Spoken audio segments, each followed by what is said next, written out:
If a woman cannot control her reproductive choices, she cannot control her life. Every single Republican in the House of Representatives has voted to end Title X family planning funding. Every single one. A large part of the need for Title X programs that provide teens in public schools access to health care is due to the fact that 22% of all teens and children in the United States begin their lives below the federal poverty level. If not quite under the poverty level, a startling 45% of children and teens come from low-income families. The New Heights program started with 2 schools in a pilot project, Anacostia and Cardozo, and it went very well. It's a program that was created to support expectant and parenting teens, both the moms and the dads. And our goal is to make sure they stay in school, have a plan afterwards, whether it's work, whether it's going on to college, whatever their post-graduation plans are, make sure those happen, and to support them and help them be good parents.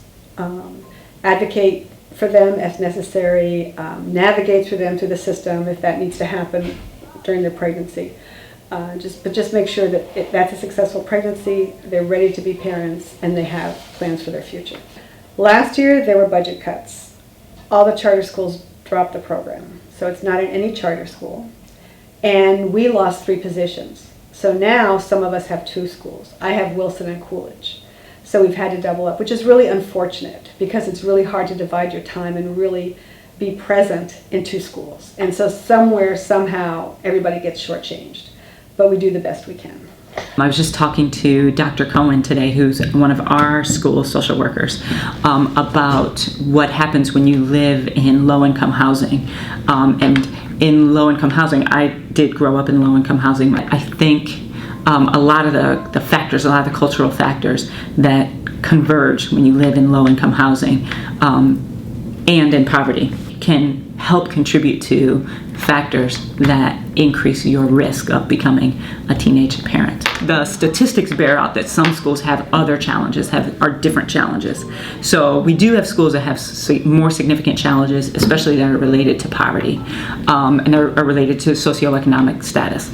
So the schools that we have in DCPS that say have high percentage of students in poverty probably also have issues with accessing affordable and quality health care for those students. And you and I talked about that when I visited Cardozo, I saw they had a hospital right there in their, and then a dentist's office right there in their school. And that tells me that, and there are other DCPS schools who have those as well. So that tells me that in those communities, we're making it accessible is really important if we want people to care about their own health and to have access to quality health care. Another obstacle for programs that provide teens access to health care has been a lack of funding.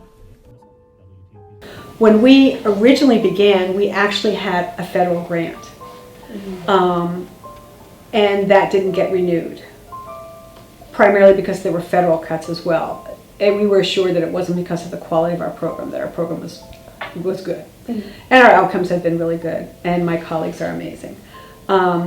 So then we went through a year of wondering where the funding was going to come from, and Department of Health and the DC government came up. I believe it was the DC government came up and funded a year, and then DCPS took it over. One of the positive outcomes of the New Heights program is that the rate of second pregnancies has gone down. So that tells you if students have access to resources and supports that are appropriate, it'll have a positive impact. So in general, and I'm not saying this is necessarily DC, but in general we know, a lot of times not every teen has access to health care.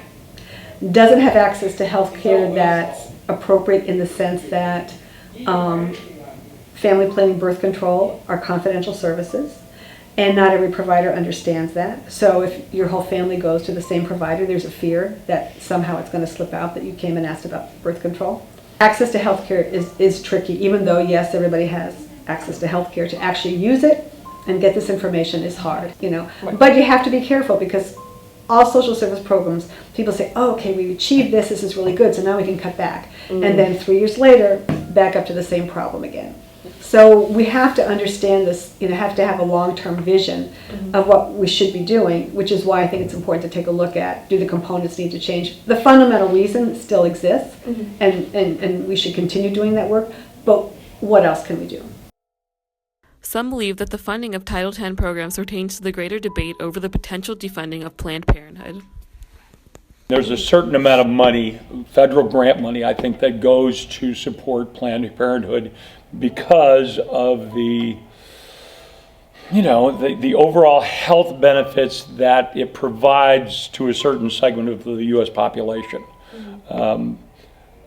Again, obviously part of the current controversy is, that there is a small percentage of that money that is used. I think the figure I've heard is somewhere around 3% of that money is actually used in the performing of abortions, which some Planned Parenthood clinics do provide that. They don't all provide that, but some do. It provides a service for a segment of our American society that doesn't have that kind of medical care available to them, and that it shouldn't, that 1-3% shouldn't be the driving force to eliminate something that's very powerful and positive for women. Planned Parenthood is a way of saying my body matters. And when you're talking about my body matters, you are generally, when you're speaking about Planned Parenthood, you're talking about affordable health care for people who have less. There has to be an environment where people feel safe. And there has to be an environment where people don't become defensive. And there has to be an environment where people really want to learn. If all those things are together, and maybe a few other things that I'm not mentioning, there could be a discussion, like mutual respect and honesty. Those have to be part of the mix as well.